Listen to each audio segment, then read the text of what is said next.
Ọhaneze kwunibe ndị ọma oge erukwala ọzọ oge ahụ anyị ji na-agwa gị akụkọ iri gbara elu n'ụbọchị taa. Ọ ka bụkwa n'isi mbido TV ka ị nọ. Akụkọ nke iri, ihe onyonyo ala anyị erutaghị ogo nhọrọ Oscar. Ndị otu na-ahụ maka ịhọpụta ihe onyonyo bụ ọkaibe n'ala anyị bụ ndị akpọrọ Nigeria's Official Selection Committee NOSEC n'aha nwechafụ oyibo, ma bụrụkwa ndị na-ahọpụta ihe onyonyo nke ga-aga maka ihe nrite Academy nke Motion Picture Arts and Sciences ekwuola na ihe onyonyo ala anyị emeghị nke ọma na ndị a ga-ahọrọ na Oscar n'afọ na-abịa abịa bụ 2023. Dịka mmadụ 15 mejupụtara otu ahụ nyochara ụfọdụ ihe onyonyo ndị emere n'ala anyị nke a na-asụghị bekee n'ime ya, ha hụtara na ya bụ ihe onyonyo riri mpe n'ogo IFF na-achọ. N'okwu ozi ndị otu NOSEC zipụrụ ọhaneze site n'aka onye isi oche ha bụ Chineze Anyene Abonyi, ọ sịrị ọ bụ eziokwu na ndị otu anyị nwetara ejije epik 3 dịka anyị zipụrụ ozi wee si ndị mmadụ zibata ihe onyonyo ndị a ga-enyocha. Ha atọ enweghị ike ịgafe n'agba nyocha nke ọzọ site na ụdị ntụliaka ndị otu anyị mere banyere nke a.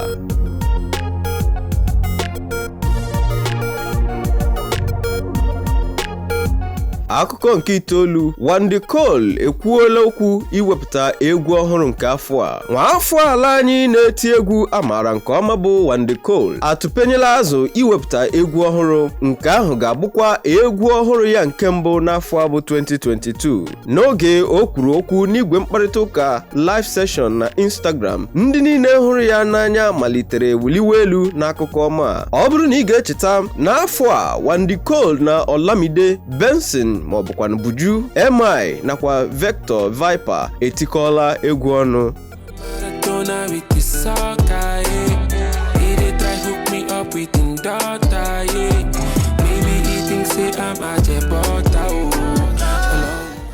Akụkọ nke asatọ, Manchester United chọrọ ịnabata Goncalo Ramos dịka ndị otu bọọlụ Newcastle Bayern Munich na-efe ya aka ka ọ bịa. Ndị otu Manchester United dịkwa ka anya ha ọtọkịrịla n'ịzụbata nwaafọ mba Potokiri maọbụ Portugal dịka ndị oyibo si kpọọ ya, dị naanị afọ 21, aha ya bụ Goncalo Matheus Ramos, bụ onye na-akụrụ otu Premier League Club, bụ onye ndị otu a dị njikere ịkwụ ya ọnụ ego nde euros dị 25. Nwa amadi a enyela ọkpụ goolu dị 8 n'ime asọrọmpi dị 12 kamgbe ya na ndị otu Benfica bidoro n'afọ 2013.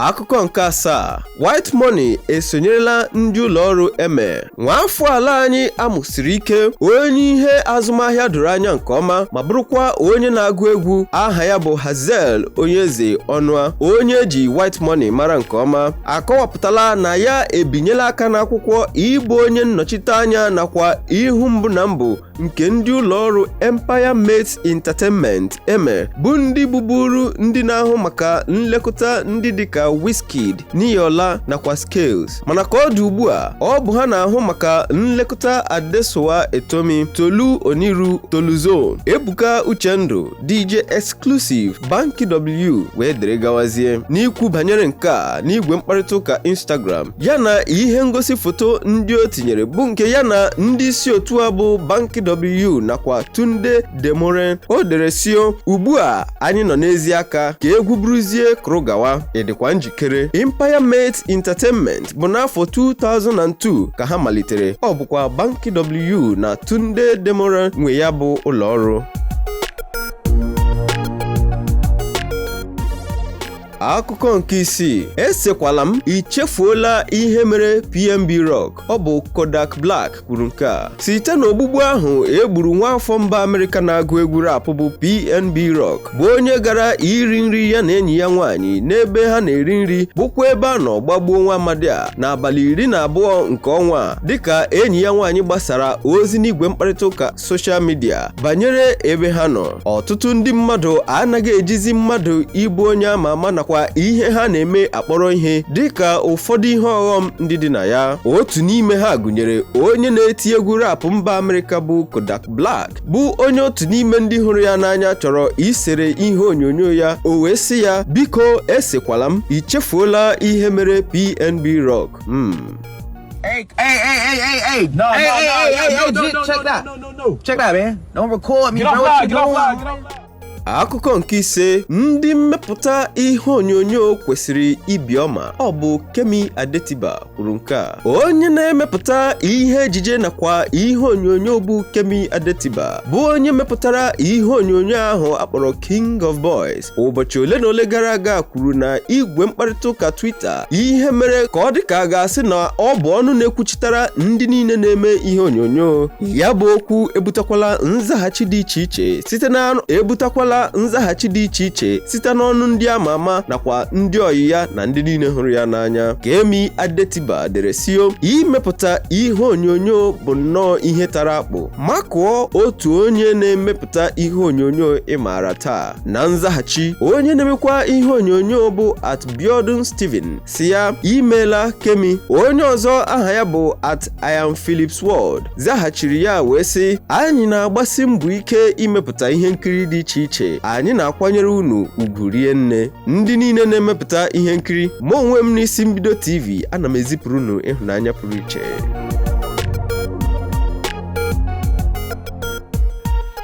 Akụkọ nke anọ, ekwekwala ka ụzụ megharịa gị anya. Ọ bụ Davido kwuru nke a n'ihi nkwenye ya na oji ngaji eri ya echefula onye ji aka. Onye na-agụ egwu ala anyị bụ Davido bụ onye Oslade kelere n'igwe mkparịta ụka Twitter si na ọ bụ ya bụ onye mbụ na mbụ nyere ya ego $1 n'ụwa ya. Davido ka na-agakwa n'ihu igosikwa nkwado ya nye nwanne nna ya bụ Sinetọ Ademola Nurudeen Adeleke, bụ onye nwetara mmeri na ntụliaka ọchịchị ahụ emere na steeti Ọshụn. N'okwu ya n'igwe Twitter nakwa Instagram, o dere sio, a ga-edu Ademola Nurudeen Jackson Adeleke n'iyi ọrụ dịka aka na-achị steeti Ọshụn n'abalị 27 n'ọnwa 11 n'afọ a. Ọ gakwa achịzụ. Ọ bụrụ na ọ masị Chineke nakwa ndị ọ na-achị, ọ ga-alaghachikwa ọzọ chekwa afọ 4 ọzọ, ya bụ ihe wee bụrụ afọ 8. Ekwekwala ka ụzụ megharịa gị anya. Ọ bụ Davido kwuru nke a. Akụkọ nke atọ, achọrọ m ka mụ na gị tikọọ egwu. Ọ bụ Waje kwuru nke a. Ọ na-adị mma oge ụmụ nwoke abụọ bịakọrọ ọnụ wee tie ịgba wee tipụta egwu bụ egwu eji. Ọ ga-adịkwukwa anyị mma nke ọma ịhụta ụmụ nwaanyị abụọ ka ha jikọrọ aka ọnụ ma tiekwa egwu. Ọ bụ ya mere obi ji dị anyị mma nakwa ndị niile hụrụ Waje n'anya ka ụmụ nwaanyị abụọ maara ihe ha riri banyere egwu, ya bụ Waje nakwa Tems itikọ egwu ọnụ. Waje egosipụtala ọchịchị obi ya ijikọ aka ọnụ ya na Tems iti egwu. O kwuru nke a n'igwe Twitter. N'okwu ya, ọ sịrị, tụlegodi otu ọ ga-adị ma ọ bụrụ na mụ na Tems tikọ egwu. Tems mekwara ngwa zaghachi ya wee sị, nwanne, leba anya na DM gị, ụmụ nwaanyị na-akwadokwa ibe ha.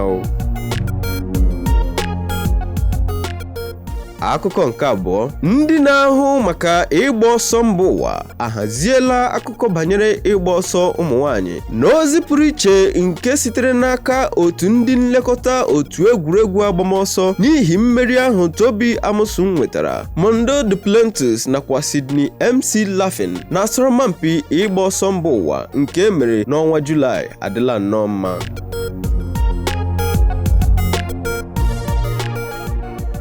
Akụkọ nke mbụ, Kia adịla ime. Onye na-eme ihe ejije ntọọchị bụ skit ma bụrụkwa onye ama ama aha ya bụ Bukumi Adiaga Ilori, onye ama dịka Kia adịla ime. Ọ bụ n'ọnwa 2 n'afọ 2020 ka ọ lụrụ di. Ọhaneze ekwunibe ndị ọma njem ọnụ. Ọ bụ otu a ka ọ ha anyị n'ọnụ n'akụkọ 10 gbara elu bụ nke na-abịara gị site n'isi mbido TV. Ewe m sị gị gaa n'ihu na-esonyere anyị n'isi mbido TV. Ka emesịanụ.